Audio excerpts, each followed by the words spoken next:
Habíamos trabajado un poco la zona del ojo, la ceja y la nariz.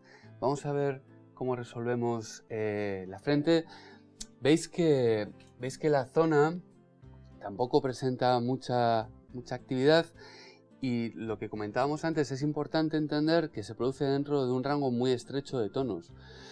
Tenemos los tonos máximos, los más luminosos, que afectan sobre todo al cambio de plano, como comentábamos antes, al final de la estructura de glabela, aquí, en el cambio de plano, donde el plano frontal del hueso frontal cambia de dirección antes del gran cambio al plano lateral, si recordáis la teórica de estructura craneana, de manera que vamos a utilizar ese brillo como frontera y a construir esta pequeña estructura intermedia.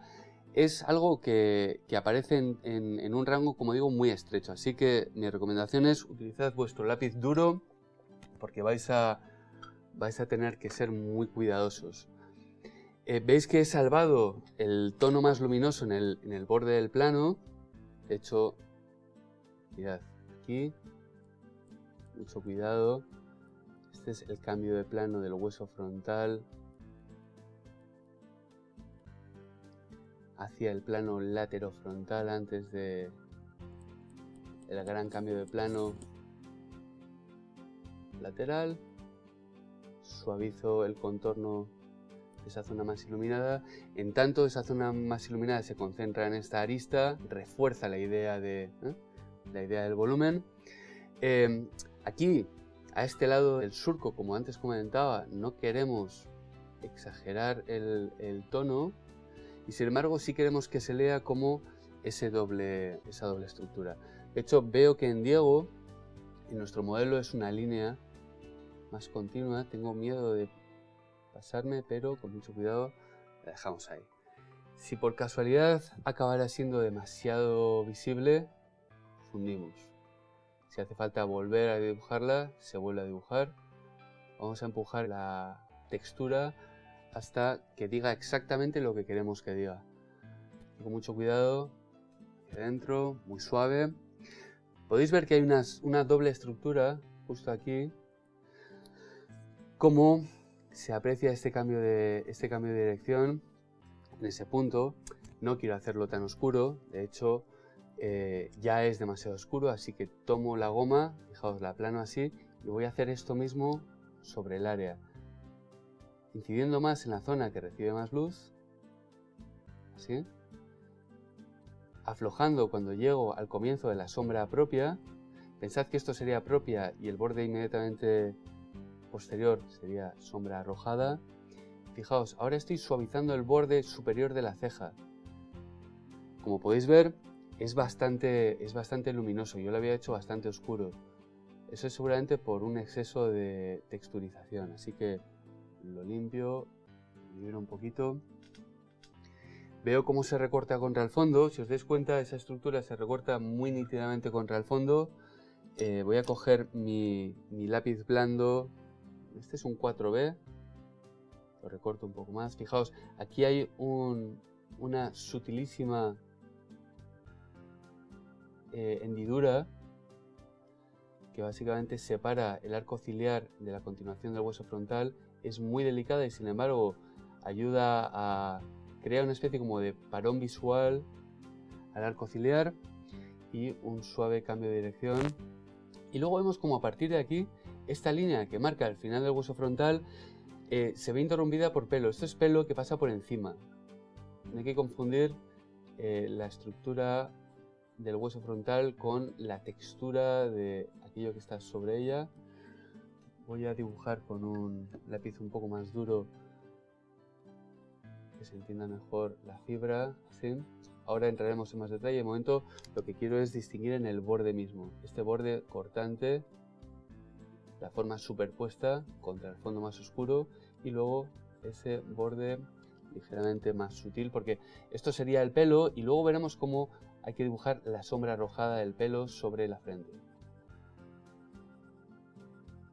Claro, ahora mismo esas dos se han fundido demasiado, así que las agrupo del todo y vuelvo a distinguirlas. Y digo, aquí veríamos como con el 4B, fijaos, busco ese acento más oscuro, que es el vuelo que tiene el pelo en el nacimiento antes de voltearse sobre la frente. El pelo vuelve, fijaos, se voltea suavemente. No quiero poner tampoco demasiado énfasis sobre ello, porque es algo que está pasando en cualquier caso más lejos. Así que, de nuevo, el foco de atención tiene que estar cerca de la arista próxima a nosotros. Es lo que nos interesa potenciar. En su momento decíamos que el último tercio terminaba aquí arriba, pero que el nacimiento del pelo se producía un poco más abajo. Ese nacimiento, digamos, un poco falso o algo equívoco, va a ayudarnos a texturizar un poco el pelo. Fijaos, lo que estoy haciendo ahora mismo es encajarlo de forma rudimentaria, a ver por dónde cortaría. Oscurezco un poco la zona para tener un valor de base. Voy a fundirlo con ayuda de nuestro difumino. Más.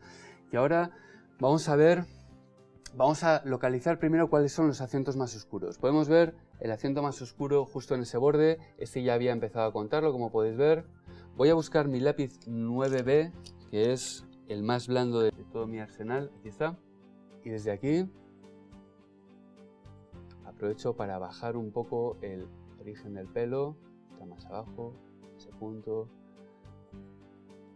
Aquí, al voltearse el haz, crea una especie de estructura interesante. Una transición aquí arriba. Y cuidado, Diego.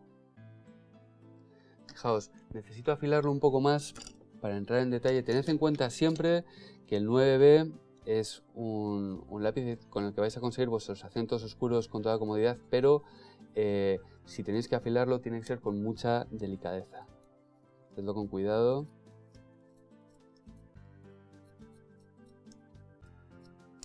Y tratad de rematar el trabajo siempre con la lija, que es la manera que tenemos de no aplicar demasiada presión sobre la mina. Desde aquí decimos, vale, este borde va a ser más oscuro por un poco más de tiempo. Así. Se recorta muy claramente sobre la frente iluminada. Y luego aquí hay una pequeña transición más oscura. Ahora explicaremos un poquito cómo plantear el pelo en términos generales. Fijaos cómo el contorno del pelo es muy cortante contra el plano. No muy oscuro en toda su extensión, es muy oscuro aquí al principio, pero después, fijaos, cuando aprieto el 9B, caen partículas de grafito. Es importante que las sopléis, de lo contrario, si pasáis la mano por encima, seguramente habréis arruinado el trabajo de horas. Aquí vuelve a haber un acento mucho más oscuro a la altura de la ceja. Lo coloco sin miedo. De esta forma lo que estoy haciendo es recortar el pelo y que se entienda que no es una cortina uniforme, sino que tiene su propia física, sus solapes y luego toda esta transición.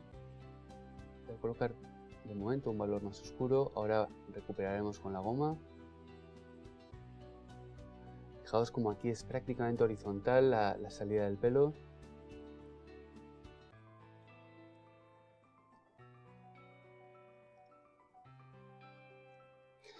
Y en esencia, la raíz del pelo está un poco fuera de eje, así que la voy a reubicar. La muevo el acento más oscuro. Y si ahora tuviera que rescatar, si tuviera que mover por encima de ese valor tan oscuro la raíz del pelo, porque he apretado mucho con la goma, perdón, con el 9B, lo que hago es primero retiramos lo gordo, los restos. Fijaos que sale con una facilidad asombrosa, a menos que hayáis rayado el papel, que hayáis hendido el papel, se va a levantar muy bien. Esta es la gran virtud de utilizar un papel satinado, ¿no? Nos permite casi, como veis, volver a origen. Aquí se produce, como podéis apreciar, una especie de S, un cambio que es el que crea la asimetría. La línea va por el medio y luego cambia de dirección. Y lo que hago es fusiono un poquito, mezclo. Si tengo que después de esto, si tengo que buscar acentos oscuros, lo recupero. Fijaos cómo el pelo está capturando el brillo de una zona en una zona bastante uniforme, allí donde cambia de dirección, como no podía ser de otra manera. Y al llegar a ese margen vuelve a oscurecerse por el cambio del ángulo. Veo que es ligeramente más estrecho. El borde va a ser más difícil recuperarlo al 100%. Si os encontráis en la necesidad de corregir el borde 1 o 2 milímetros, generalmente esa difusión no hace daño al dibujo, pero si tuvierais que devolverlo al límite, de nuevo coged o bien la goma técnica o bien esta goma retráctil, aseguraos de que está limpia, y apretad sin miedo. Sí, me está dejando bastante.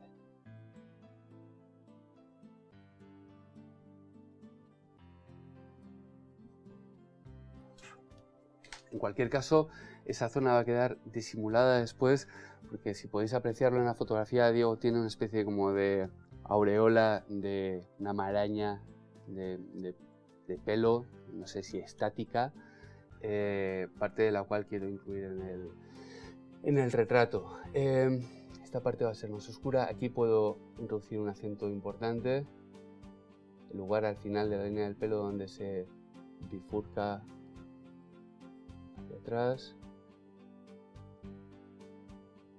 Y aquí pensad que no estamos tanto dibujando pelo, esto es importante, efectos simbólicos.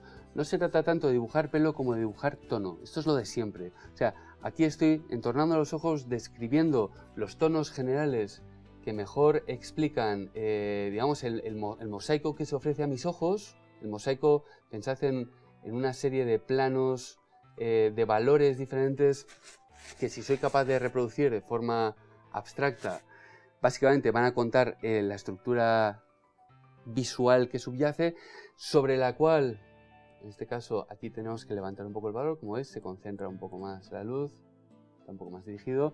Fijaos como no queremos un borrado limpio, porque eso crearía de repente un efecto poco parecido a lo que estamos viendo.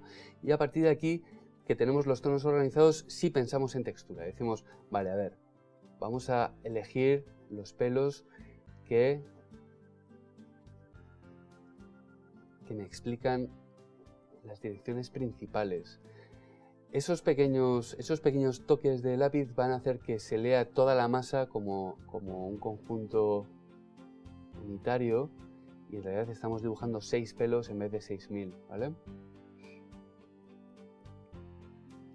Aquí sí que va a ser más necesario, que se hacen más visibles. Voy a difundir un poco más el borde, asegurarme de que tened cuidado porque esta zona es de máxima luz bajo la frente. De hecho, recupero el valor de la luz con mucho cuidado hasta ahí donde comienza a oscurecerse. Esta goma, como veis, es absolutamente necesaria para este tipo de trabajo. Si tratáis de hacer esto con una goma Milán o con una goma técnica, pues no va a funcionar. Esta goma atrapa las partículas sobrantes y luego para limpiarla basta con moldearla así, básicamente se redistribuye la porquería en su interior. Brillito. Vale. Entonces tenemos el brillo, tenemos el comienzo del origen del pelo. Aquí habrá un acento más oscuro. Es un borde de transición en realidad, porque aún a pesar de ser un borde de sombra arrojada, aquí acaba siendo muy oscuro según se adentra y se adentra bajo la maraña de pelo. Así que pensad en bordes. De nuevo puedo colocar un par de acentos con el 9B que sean descriptivos de la forma en que gira el pelo hacia arriba, ¿sí? Y luego el acento realmente potente, que es aquí donde el pelo gira hacia abajo por detrás de ese mechón que se superpone ligeramente. Agrupo, no quiero que se vea tanto, no quiero llamar tanto la atención sobre esa pieza concretamente. Voy a estructurar un poquito mejor la luz. Fijaos que desciende en una especie como de suave zigzag.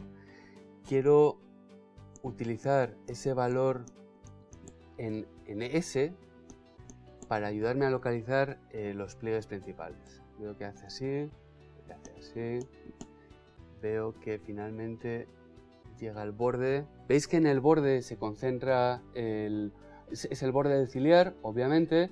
A partir de ahí gira hacia adentro, esa es la razón de que comience a oscurecerse y el pelo de la ceja contribuye a hacerlo también más oscuro. Pero podéis ver como hay básicamente una línea de luz que comunica hasta la estructura blanda sobre el ojo. Esa línea la quiero insinuar un poco más suave. Ahí. Bien, no quiero pasarme porque ya sabéis que enseguida un golpe más de goma y se fue. Y usando de nuevo el lápiz duro, ahora sí, ya tenemos el zigzag del brillo. Decimos, vale, primera línea.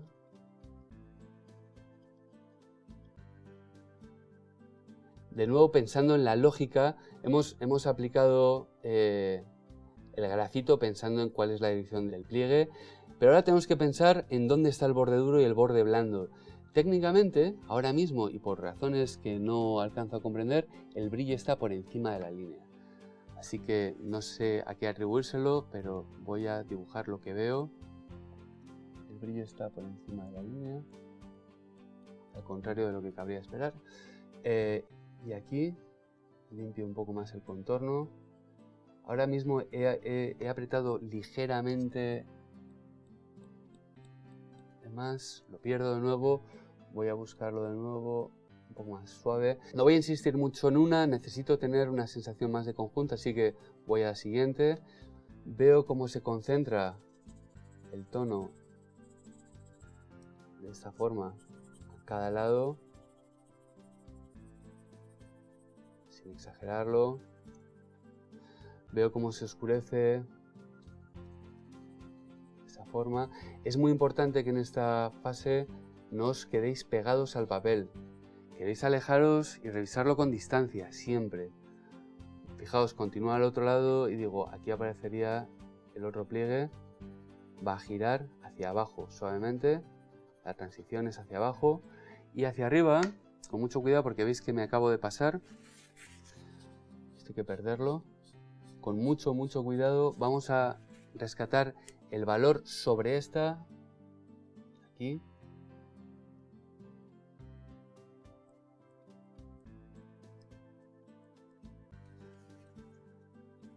De hecho, fijaos como aquí es visible, pero solo ligeramente más atrás se funde. Aquí hay que fundirlo en un único tono. Todo esto aquí se pierde por completo. De manera que coloco el tono y con ayuda de nuestro difumino lo fusiono. Me alejo y si se lee bien, continúo. Aquí veo otra, es muy pequeñita. No queremos tampoco exagerar. O sea, queremos tener textura, es visible, pero es cierto que debido al ángulo de luz podría haberse visto más.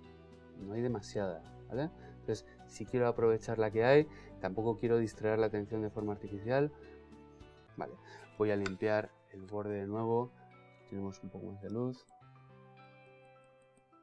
Fijaos cómo la arruga cambia de dirección allí donde cambia la estructura. La dirección de la arruga aquí es esta, luego esta, cambia de estructura. Es como si fuera como si hubieran dibujado una anilla sobre la estructura que va delatando el desarrollo de la forma.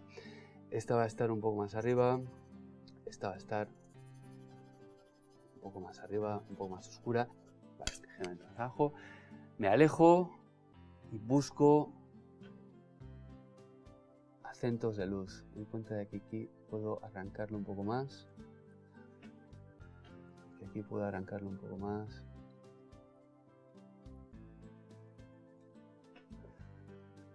El acento se produce en el vértice del plano, como hemos dicho, en la arista, perdón.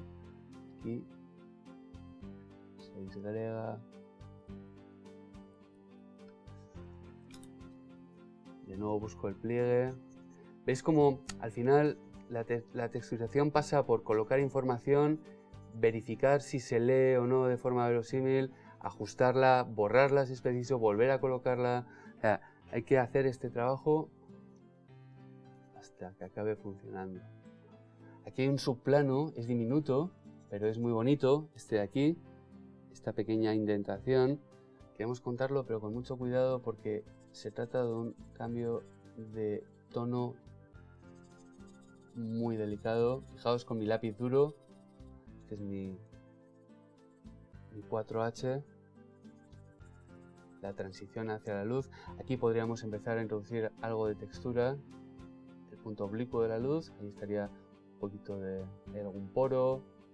De nuevo, no me interesa tanto traer foco aquí como a la punta de la nariz o bien el borde de la estructura del ojo, que es donde puedo emplear mayor cantidad de recursos y de textura.